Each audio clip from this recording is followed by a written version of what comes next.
এখন আমরা ইষ্ট প্রসঙ্গ শুনবো।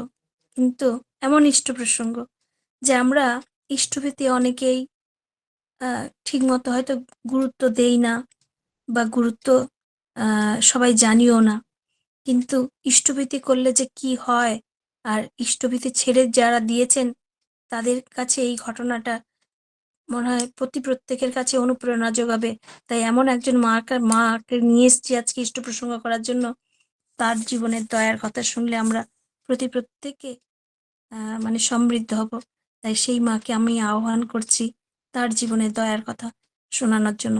জয়গুরু স্বপ্নামা, জয়গুরু।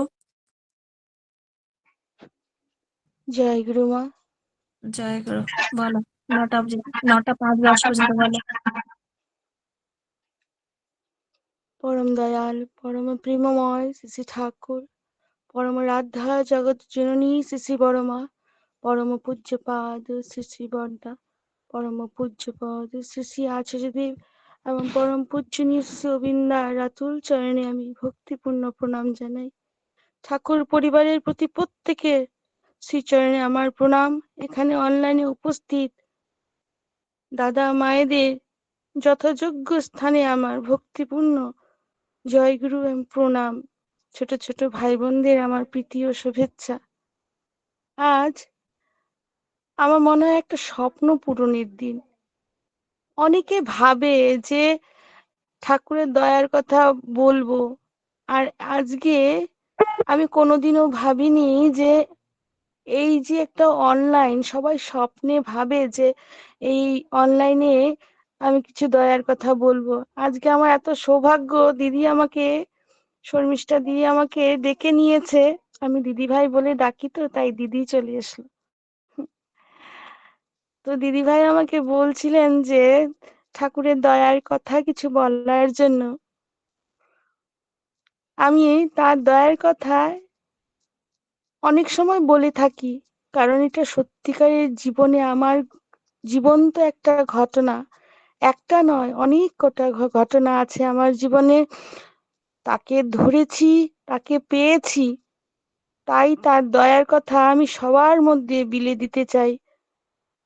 কারণ তিনি যদি পাশে থাকেন, আমরা বুঝতে পারি যে হাজার বিপদ আসুক না কেন, আমরা যদি তার কথা, তার বলা যে প্রত্যেকটি বাণী রয়েছে, সেই বাণীগুলো যদি আমরা যথাযোগ্য স্থানে শ্রদ্ধ মানে মন থেকে যদি পরিপালন করার চেষ্টা করি, তিনি সব সময় আমাদের পাশে আছেন, থাকবেন।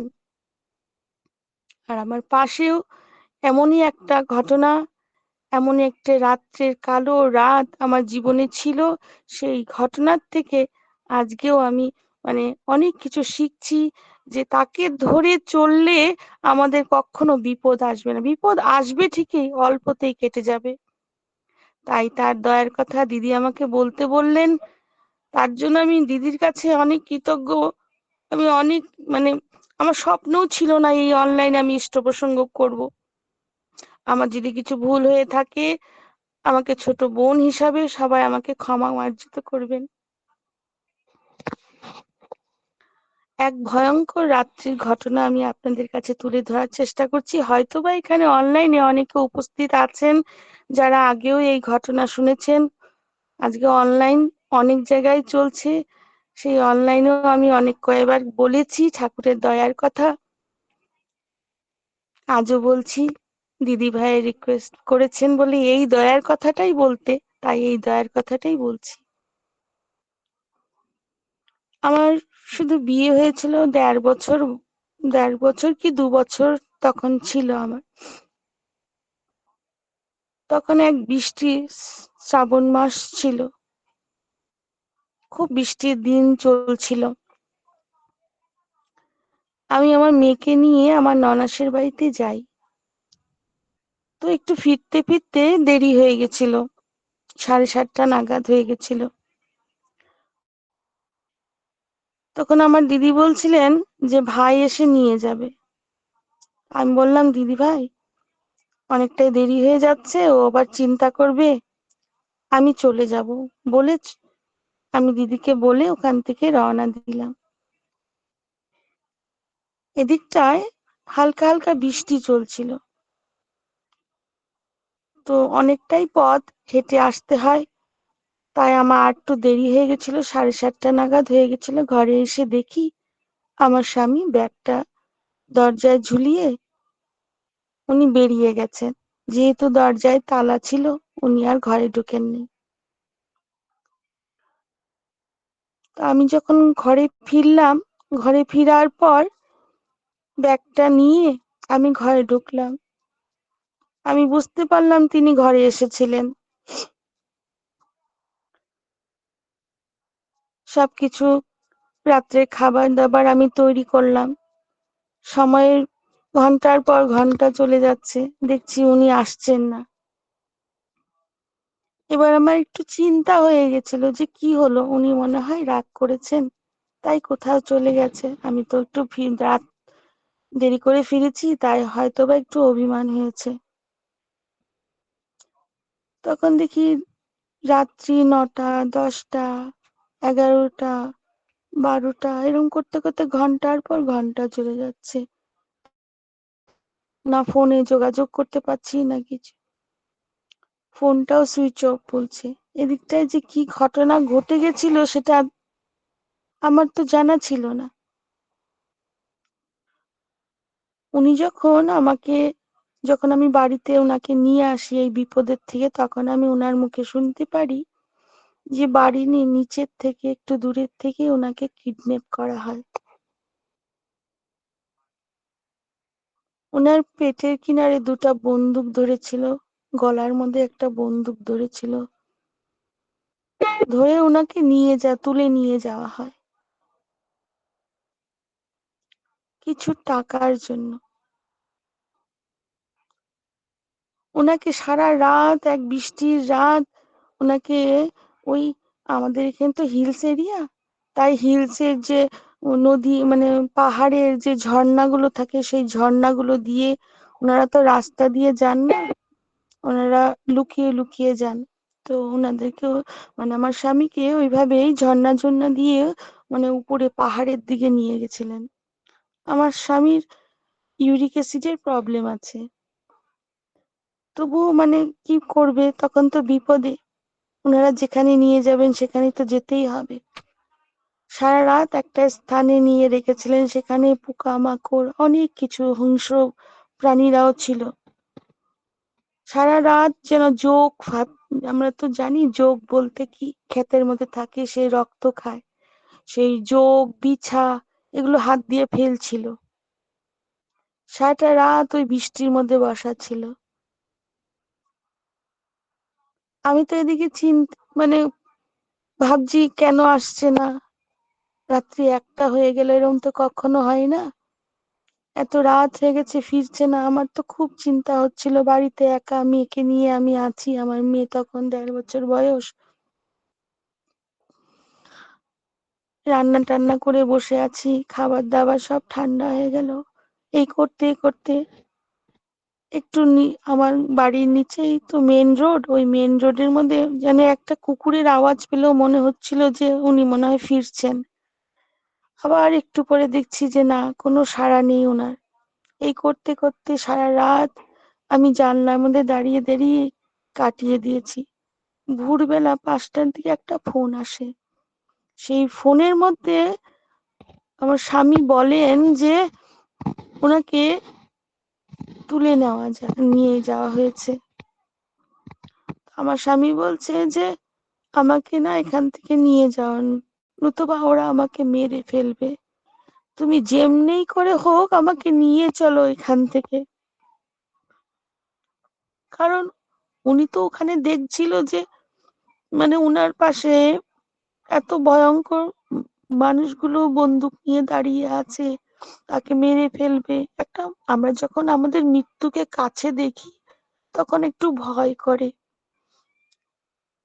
এদিকে আমরা রয়েছি, একটা মাথার মধ্যে চিন্তা, আমার বউ বাচ্চা রয়েছে বাড়িতে, কি হবে, ওনার টেনশন চলছিল ওইভাবে। তখন আমাকে যখন ভোরবেলা ফোন করে, আমি বললাম কি গো, ফোনটা করেছো, কোথায় আছো তুমি?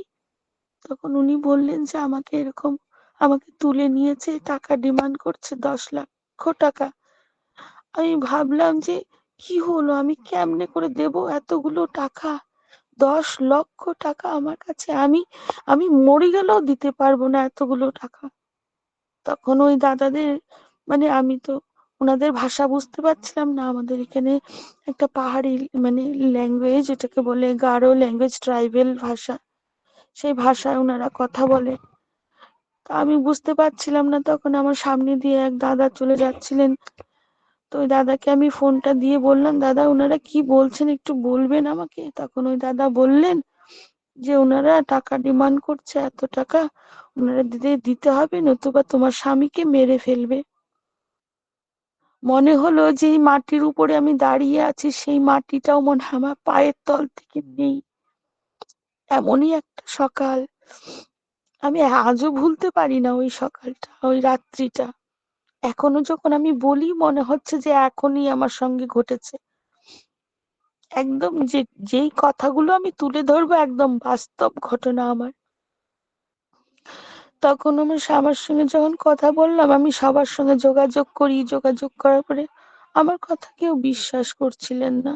ভাবছিলেন যে না, আমি মনে হয় এখানের কোনো ছেলেমেয়েরা এরকম ইয়ার্কি করছে আর ফিরে আসবে। আমার আমার ভাসুরও তাই বলেছিল, কিন্তু উনার কণ্ঠস্বরটা আমি শুনেছিলাম, তাই আমি বিশ্বাস করছিলাম। আমি সারাটা দিন ওনাদের সঙ্গে কথা বলেছি। ঠাকুরের এমন দয়া, আমি 24 ঘন্টার আগেই আমার স্বামীকে ঘরে নিয়ে আসতে পেরেছিলাম। কারণ আমি যে সারাটা দিন ওনাদের সঙ্গে কথা বলেছি, তখন আমি বললাম যে দাদা আপনাদের সঙ্গে তো আমি কথা বলতে পারছি না, কারণ আপনারা হিন্দি দিয়ে যদি কথা বলেন তাহলে আমি আপনাদের সঙ্গে কথা বলতে পারবো। আমি তো গারো ল্যাঙ্গুয়েজ পারি না। আমি হিন্দি দিয়ে তাদেরকে বলেছিলাম। তখন ওখানে কেউ একজন হিন্দি দিয়ে একটু একটু বলতে পারে। তখন ওই দাদার কাছে বলেছিলাম যে দাদা আমার কাছে এতগুলো টাকা নেই যে আমি আমার স্বামীকে ছুড়িয়ে নিয়ে আসবো। হ্যাঁ, আমি কিছু টাকা দিতে পারি। আমার যে গয়না আছে, আমার কাছে যেগুলো আছে ওগুলো বিক্রি করে যদি আমি দিতে পারি, যতটুকু দিতে পারবো আমি সেটুকু, আর এর থেকে বেশি আমি কিছুই করতে পারবো না। এর থেকে বেশি যদি দিতে হয় আমি পারবো না। তার বিনিময়ে যদি উনাকে মেরে ফেলেন তাহলে আমিও, আমাকে, আমার ছোট বাচ্চা, আমাদের তিনজনকে একসঙ্গেই মেরে ফেলেন। কারণ ওকে যদি মারেন তাহলে আমরা কি করে বাঁচবো? জানি না, পরম দয়াল সঙ্গে ছিল তো, তাই উনাদের মনেও অনেকটা ভাব হয়তো বা এসেছিল, জানি না। ঠাকুর তো অন্তর্যামী, তিনি কার মনে কখন কি মানে ভাবধারা তৈরি করে সেটা আমরা তো জানি না। তারপর আমি যখন ওনাদের সঙ্গে কথা বলছিলাম, তখন ওনারা বললেন যে অমুক জায়গায় টাকাগুলো নিয়ে যেতে।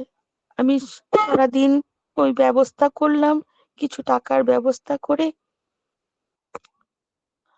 আমি ওনাদেরকে যখন দিতে যাই, তখন আমার ননাস বললেন যে তুই না একটা মানে উম, ওইভাবে যাবি না, ভালো করে সেজেগুজে যাবি না, বাচ্চাকে সঙ্গে নিয়ে যাবি, তাতে ওদের মনে মায়া আসবে, তবে ওরা তোকে স্বামীকে ছেড়ে দেবে। আমি ওইভাবেই মানে তৈরি হয়ে মেয়েকে কুলে নিয়ে আমি গেছিলাম ওনাদেরকে পয়সাগুলো টাকাগুলো দিতে।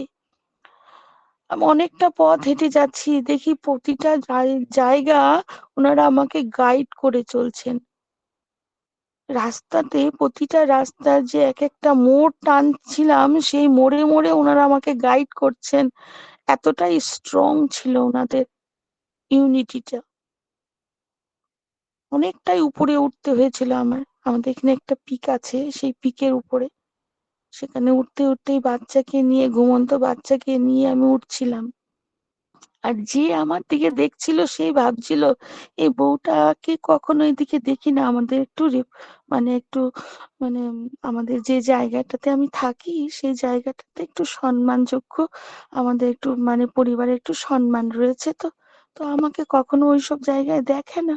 তো আমাকে যখন দেখছে যে এই বউটা এখানে কি করছে, আমাকে সবাই জিজ্ঞেসও করছিল।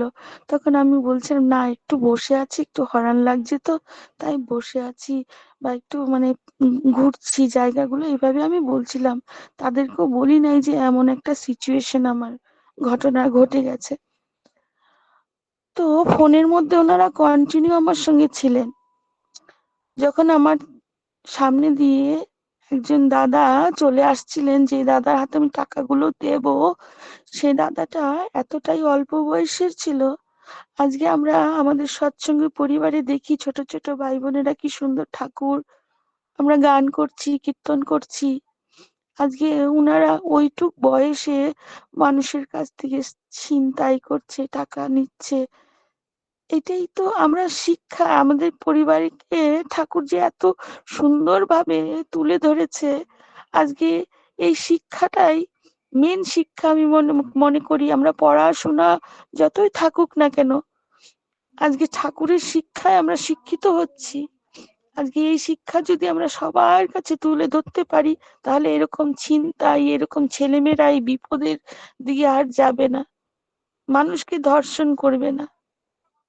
যখন ওই অপরিচিত একটা ভাই, একটা ছোট অল্প বয়সে কলেজে পড়ার মতো বয়স, সেই বয়সের ছেলেরা টাকা মানুষের কাছ থেকে লুটে পুটে খাচ্ছে।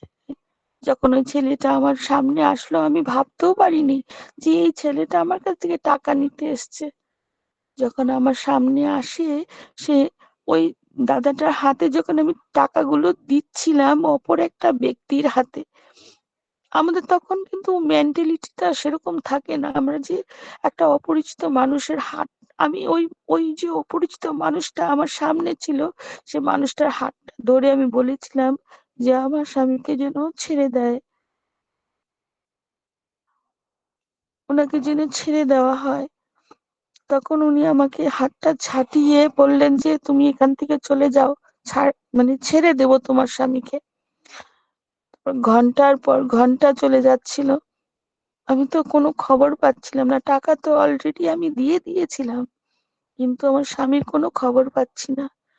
তারপর আমি ফোনে যোগাযোগ করছি, কোনো ফোনও পাচ্ছিলাম না। আমি তো ভাবছিলাম যে ওনাকে মেরে ফেলেছে হয়তো, বা আমার স্বামী আর ঘরে ফিরবেন না।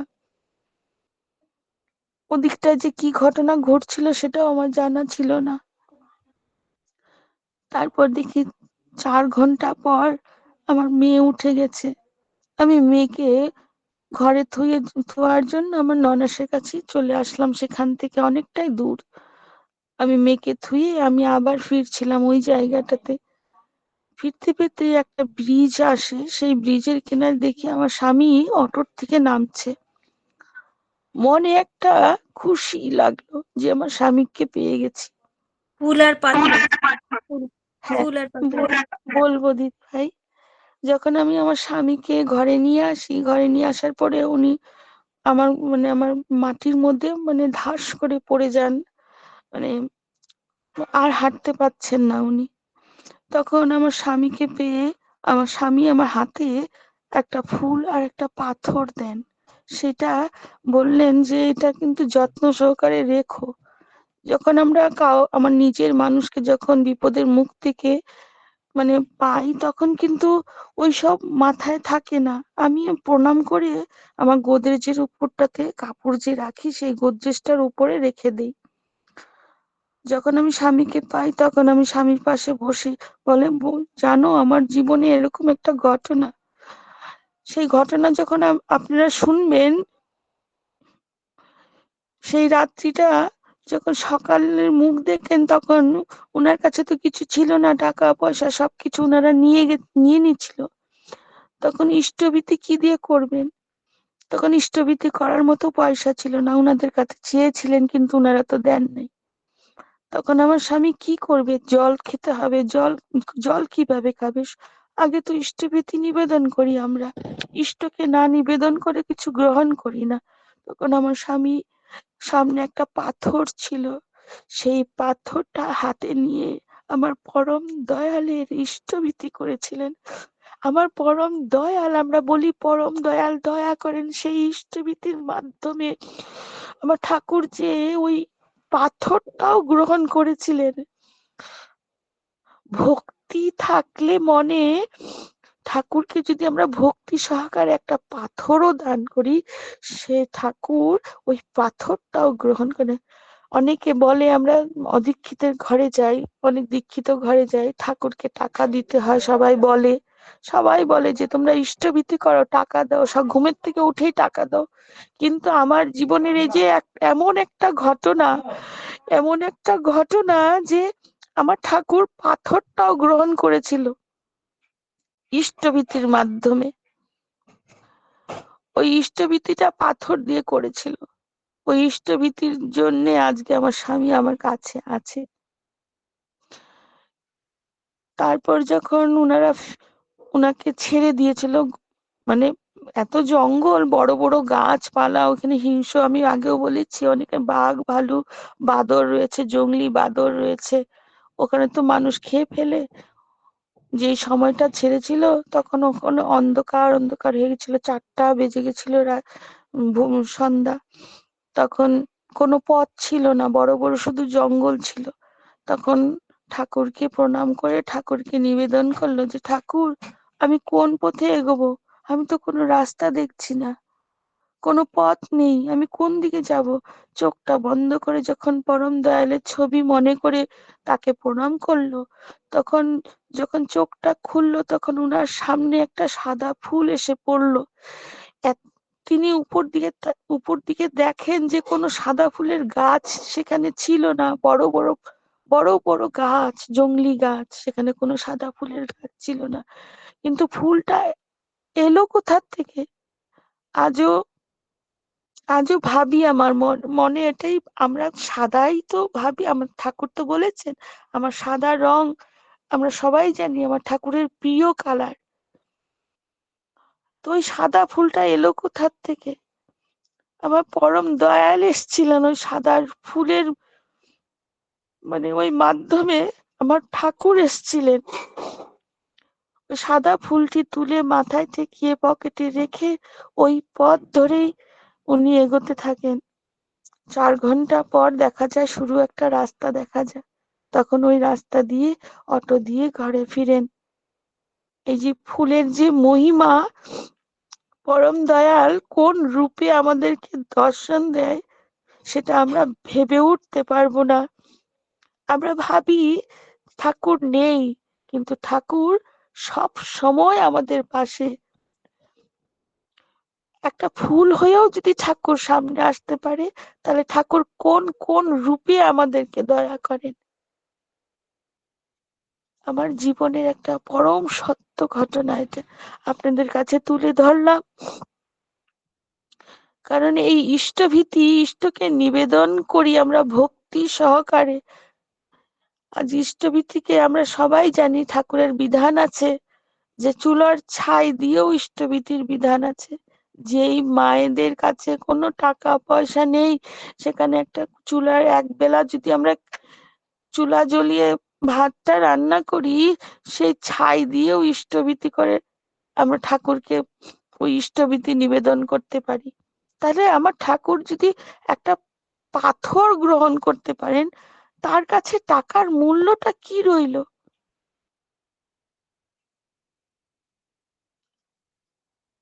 এরকম বহু ঘটনা আমার জীবনে ঘটে গেছে।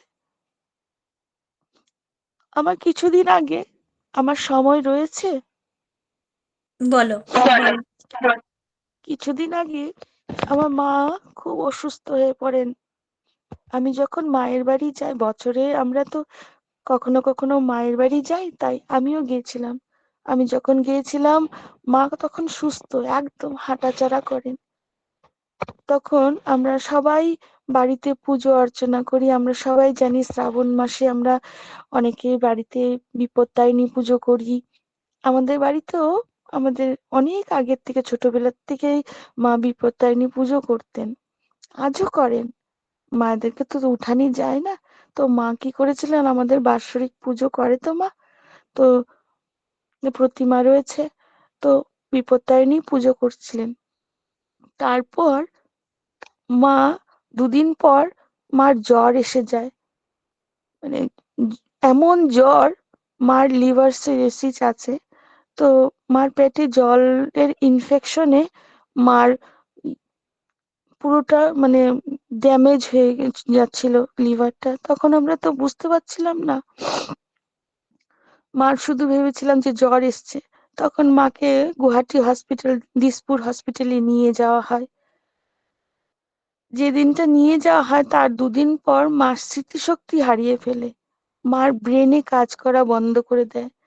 মা দুদিন পর্যন্ত চোখটাও বন্ধ করেন নাই। দুদিন পর্যন্ত শুধু কথা বলেই গেছেন নন স্টপ। কোনো মুখের বন্ধ নেই, চোখটাও খোলা। তো ওই সময় আমাকে আমার ভাই ফোন করে বলে যে দিদিরাও চলে এসছে। আমার 2 দিদি আছে, 1 ভাই আছে আর আমি। আমরা 4 ভাই বোন। বলছে আমার দিদি এক কুচবিহার থাকেন, উনিও চলে এসেছিল। শিলংয়ে এক দিদি থাকেন, উনিও চলে এসেছিল। দিদি সবাই চলে আসছে, তুমিও এসে পড়ো। মা মনে হয় আর থাকবেন না, তোমরা সবাই এসে যাও মায়ের কাছে। তখন আমি ছুটে যাই গুয়াহাটি। গুয়াহাটিতে গিয়ে দেখি মা আবুল তাবুল কথা বলছে, কোনো সেন্স নেই মার। তারপর মাকে অনেক শর্টেজে বলছি, সময়ের অভাব আছে তাই, ঠাকুরের দয়ার কথা তো তাই বলছি। তারপর মাকে ডায়ালিসিস করবেন বললেন। ডায়ালিসিস করার পর মার 8 দিন পর সেন্স আসে। প্রতিটা দিন মায়ের সঙ্গে আমরা কথা বলতাম। এর মিডিলে যখন 8টা দিন গেছে, সেই আমরা গুয়াহাটি মন্দিরে ছিলাম। প্রতিটা দিন ঠাকুরের চরণের ফুল নিয়ে যেতাম আমরা। কারণ আমাদের 24 ঘন্টার মধ্যে মাকে শুধু 1টা ঘন্টায় দেখতে দিত। 1 ঘন্টা শুধু পেতাম আমরা। 4টা ভাই বোন আমরা ওই ঘন্টা 15 মিনিট 15 মিনিট করে ভাগ করে নিয়েছিলাম। মায়ের ইষ্টভীতি করতাম আমি। কারণ মা তো করতে পেত না, মা তো সবকিছু ভুলে গেছিল। ইষ্টভীতির অনেক মহিমা।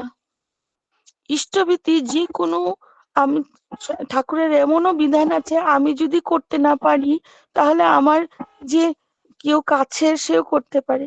তবুও ইষ্টভীতি যেন আমরা কখনো না ছাড়ি, সেটাই মনে ছিল। তাই মায়ের ইষ্টভীতি আমি করতাম, স্বস্তানি আমি করতাম।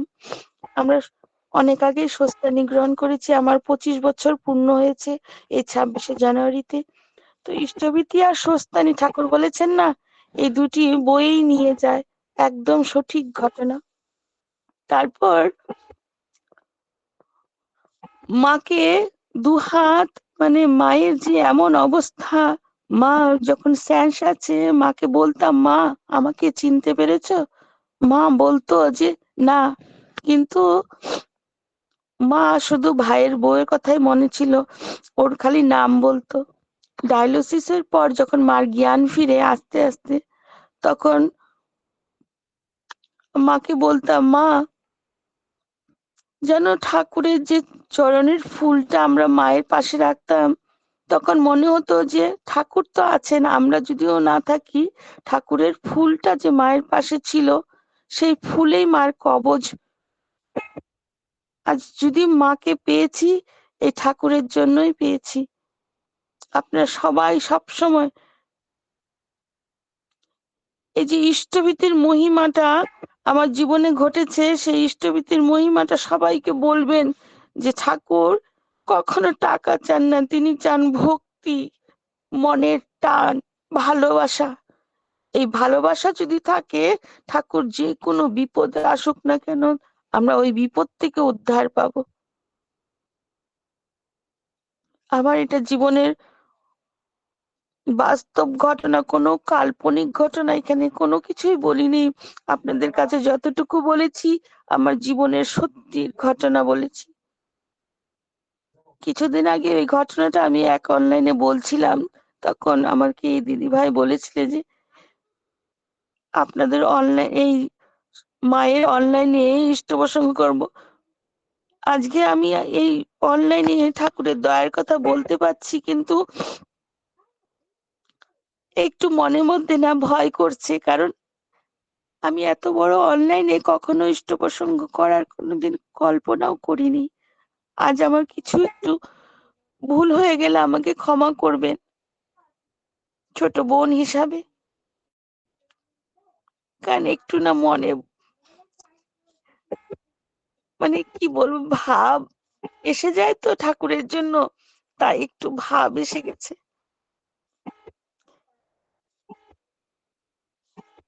ঠাকুর বলেছিলেন না, ইষ্টভীতির ধান্দা যদি মাথায় মজুদ রইল না, লক্ষ টাকা করলে দান, ধর্ম তাতে রইল না। আমরা যতই টাকা পয়সা দান করি না কেন, ইষ্টভীতিটা যদি আমরা ঠিক মতো পরিপালন করি, তাহলে যে কোনো অবস্থার থেকেও আমরা মুক্তি পাবো। যে কোনো বিপদ আসুক না কেন, সেখান থেকেও আমাদের ঠাকুর আমাদেরকে তুলে নিয়ে আসবেন। মৃত্যুর থেকেও মানে নিয়ে আসার শক্তি যোগান তিনি। তিনি বাস্তবে আছেন, আর আমার জীবনে ওই ফুল হয়ে ঠাকুর এসেছিলেন। তার দয়ার কথা আমি আজ এত বড় একটা অনলাইনে বলছি, আমার একটু ভয়ও হচ্ছে, আর বিশেষ কিছু বলছি না দিদি ভাই। আমার একটু, আমার যদি কোনো ভুল হয়ে থাকে আমাকে ক্ষমা করবে। তোমার কি ভুল হয়েছে? এত সুন্দর করে দয়া বললে। জানি না দিদি ভাই, জানি না আমি কি বলতে চাচ্ছি, কি বলে বোঝাতে পারছি জানি না, কিন্তু আমার একটু মানে তোমাদের অনলাইনে আমি কখনো কল্পনাও করিনি যে আমি ইষ্ট প্রসঙ্গ করব, তার দয়ার কথা কিছু বলবো। আজ একটু আমি কাজের মধ্যেই রয়েছিলাম সারাটা দিন, মানে আমি ওইভাবে মানে প্রিপারেশনও করতে পারিনি যে আমি কিছু তার কথা বলবো বলে, কিন্তু যতটুকু মনে এসেছে তাই বললাম। আবারও কখনো যদি এরকম সুযোগ সুবিধা হয় তখন বলবো। তার দয়ার কথা তো আমি কিছু বলতে পারি না, আর তার কথা বলার মতো আমার কাছে না ভাষা আছে, না জ্ঞান আছে, না বুদ্ধি আছে। তোমাদের মতো বলার মতো, তোমরা যে এত সুন্দর সাজিয়ে গুছিয়ে বলো, আমার কাছে কিছুই নেই দিদি ভাই, শুধু তার ভালোবাসা, তাকে নিয়ে চলার চেষ্টা করি, শুধু এতটুকুই বলতে পারবো। তাকে ধরে চলার চেষ্টা করছি, আর কিছু বলার নেই। আমার যদি কোনো ভুল হয়ে থাকে, ছোট বোন হিসাবে আমাকে সবাই ক্ষমা করবেন। আজ এখানেই রাখছি। জয় গুরু সকলকে। জয় গুরু। জয় গুরু, জয় গুরু। মিউট করো। আহ জয় গুরু। আমার স্বপ্নমা খুব সুন্দর করে দয়ার কথা বলছিল। তো আজকে আসলে ভাব ভাষা না থাক, একটা জিনিস আছে, ভক্তি আছে, যেটা আমাদেরও নেই। আমার নেই, আমাদের না, আমার নেই। হয়তো এতটা বিশ্বাস নেই, কিন্তু তোমার সেই বিশ্বাসটা ছিল। আরো একটা কথা আর সবাইকে বলি, ও ভুলে গেছে, যে যেই পাথর আর ফুল দিয়ে ইষ্টভীতি করেছিল, সেই পাথরটা যে ও গোদরেজের উপরে রেখেছিল, পরের দিন যখন সকালবেলা, যখন আহ ওই পাথর খোঁজ করা হচ্ছিল, পাথর আর খোঁজ পায়নি, পাথর আর ফুলটা খুঁজে পাওয়া যায়নি। জানি না, মানে আহ আমি ওকে জিজ্ঞেস করেছিলাম যে পাথর আর ফুলটা আমাকে দেখাবে। তো বলছে দিদি ভাই, ওই পাথরটা আর খুঁজে পাওয়া যায়নি, আর ফুলটাও খুঁজে পাওয়া যায়নি। আরো একটা দয়ার কথা, যে কিছুদিন আগে ওর স্বামীর রিসেন্ট ঘটনা, স্বামীর প্রোস্টেটের একটু সমস্যা হয়েছে, কিন্তু যেখানে ডক্টর বলল যে অপারেশন করতেই হবে, অপারেশন না করলে হবে না, কিন্তু ঠাকুরের নাম করতে করতে আর একটু পাতার রস, ওই কি পাতা যেন, কি পাতা একটা বললো, ওই পাতার রস খেতে খেতে অটোমেটিক ভাবে আমরা যে বলি পাথর, পাথর চুনা পাতা পাথরকুচি বা পাথরকুচি পাথর। পাতা, হ্যাঁ, ওই পাতার রস খেতে খেতে, মিউট করে দাও, অটোমেটিক, যেটা অপারেশনের ব্যাপার ছিল, অটোমেটিক, মানে ঠাকুরের নাম করছে আর ওই পাতার রস খাওয়াতে অটোমেটিক, যেটা অপারেশনের ব্যাপার ছিল, সেখানে এক পয়সাও খরচ করতে হয়নি, এখনো পর্যন্ত তিনি সুস্থ আছেন। এই হচ্ছে ঠাকুরের দয়া।